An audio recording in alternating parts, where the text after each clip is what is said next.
Asalaamu calaykum waraxmatullaahi wabarakaatuh. Saaxiibayaal meel walba adduunka aad ka joogtaan, maalin wanaagsan. Haddii habeenku u tahayna habeen wanaagsan. Waa saaxiibkiinii Saabir Isgo. Fadlan subscribe ii saar videogan, like saar, mahadsanid. Haddaa Facebook page aad ka daawanaysidna sidoo kale follow soo dheh. Videogan like saar sida dad badan u baahan sida sawirka loo adit gareyo ay u gaaraan. Mahadsanid. Saaxiibayaal, waxaan adit garey doonaa sawirkan hortiina ka muuqda oo kalarka cagaarka ah. Waxaan u bedeli doonaa kalar gaduud ah. Isla kalarka aan adit gareysano ayaa waxaa ku bedeli karnaa dhowr sawir aan u baahannahay inaan ku baasto gareyna anigoo wadadan dheer u marin. Haddaba sideen u koobiyestaa oo aan u baasto gareeyaa sawirka leeta video qaybta dambe ayaan idinku sharxi doonaa. La socod wanaagsan saaxiibayaal.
Okay, hadda waan dhameynay kalarkana koobiyahina sawirkada ku shubaynaa anagoo edit gareynin.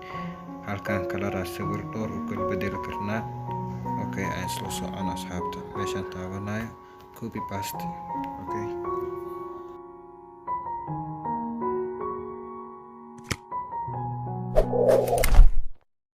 Thank you for watching this video until it is finished. If useful to you guys, please like and share this video. If you have any suggestions for us, leave a message in the comments field. Always support us by clicking the subscribe button, because it means a lot to us. To the next video. See you.